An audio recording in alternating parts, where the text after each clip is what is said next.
So if I look at a daily chart, what we're trying to do is ascertain the likelihood of it being a up close or a down close day. So I like to look for intermediate term and short term highs and intermediate term or short term lows. And what I have here is I have this high delineated and I have this low, these highs up here, this low.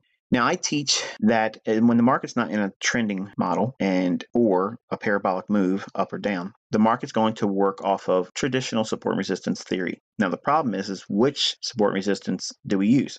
So I look for the key turning points, the real obvious ones. Now, you can use these short-term ones in here, but the main one is here because the market moved from that low all the way up to this high, consolidated, tried one more time to go higher, failed, went lower. Found some support here, found resistance, found support, tried one more time, failure, the market moved higher. So we're looking at the ebb and flow of how the market moves from a point of overbought to oversold to equilibrium and consolidation, then a new move that would take us to an overbought or oversold condition. That's a range-bound market. The first thing I look for is, are we coming off of a run above an old high that may see it trade back below it, or are we trading below an old low that may see it trade back above it? What I do is I look for these intermediate term price points and swing highs and swing lows on the daily to see if we have moved above an old high, because we could very easily reject that and trade lower, or if we trade below an old low, we could see it come back above it and stay inside the previous determined range. So if we look for candles or daily ranges that run above an old high, chances are we could see it continue going higher, but we also have to be mindful that we could see an eventual turnaround or reversal, and it could start to go back below that old high, because this could be very easily seen as a false break. Same way with the old lows, as we see here, the market does in fact trade through it, tries to make a lower low, couldn't do it, failed again, and then started to trade higher. So we have to have these intermediate term swing points on our daily chart because they're going to be potential reversal points, failing to follow through after breaking an old high or breaking resistance, or failing to make a lower low and trend lower after breaking below old support. So when the market's not trending, this is the scenario that it will typically trade within. The market trades below these lows in here, can't rally above, and collapses, trades below. It reprices all the way down below an old low, and then rejects, comes back into an area of consolidation, then rejects again, expansion, lower, finds a low, cannot find momentum through it, consolidates around it, tries one more time to go lower, then trades higher.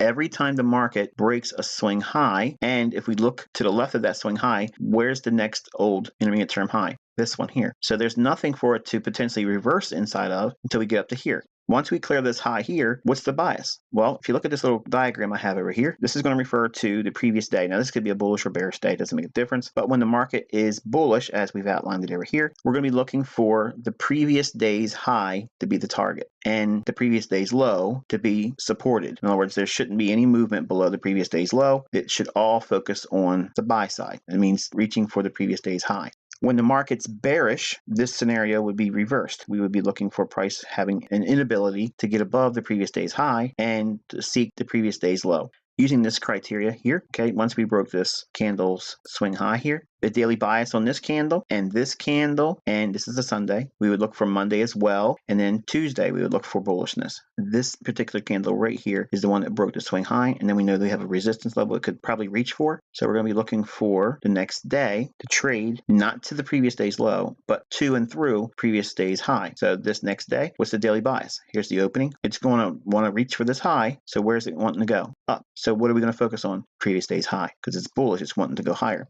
Now we have yesterday, this is what on this candle's date, market opens, and we're going to see it trade through that. And with the anticipation, it's going to eventually try to reach for this daily high. The market closes in the middle of the range. Here is Sunday's trading. Then Monday, the same phenomenon. You would look for the market to want to trade through what? On Monday, we would look for this previous Friday's low to be supported, and we would look for price to run through previous Friday's high. Monday, we see it open here, a little bit of movement above it, but it does in fact pierce Friday's low, and it comes back and closes where it opens. So is there any significant change in the underlying direction? No. Did we trade to this high yet? No. So we take that same premise and we see it open here. So what's the bias? We're looking for the previous day's high. Why? Because we have yet to trade back to this old resistance level. Market opens here, trades up, trades through it, but look what it does. It comes right back inside the daily range. But as we're reaching for these intermediate term levels on the daily chart, we're factoring in, does it have enough range to reach for it above or below? And then we take that approach and apply it immediately to the previous day's high and low, as we have here. And what you're determining is if we're bullish, we're going to be focusing on the previous day's high for momentum. And when we're bearish, we're going to focus on the previous day's low for momentum.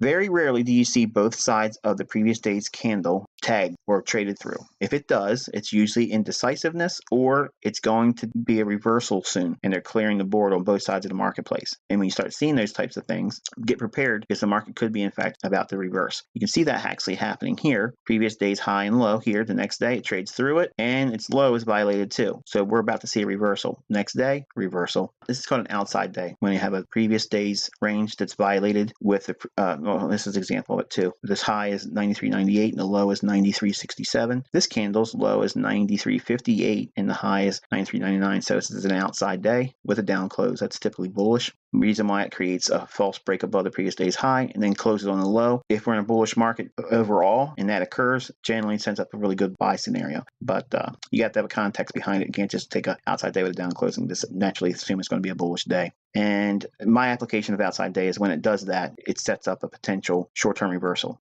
Here's another scenario here, outside day. We have the candle here, and then we can see the market does in fact want to trade higher as a result. So you won't always get the outside day at turning points, but I like to look for it because it builds a lot of confidence behind it. And by using these tools, okay, and when the market also breaks more or less a swing high of importance, and we have a level that doesn't have anything else until we get to here, it's bullish. Avoid this whole scenario like looking at this high to this low, pulling fibs on, looking for optimal trade entry, and sell off and all that stuff. It's already shown a willingness to want to go below this low multiple times, and then it broke a swing high. So the momentum is bullish, and that's going to reach for this.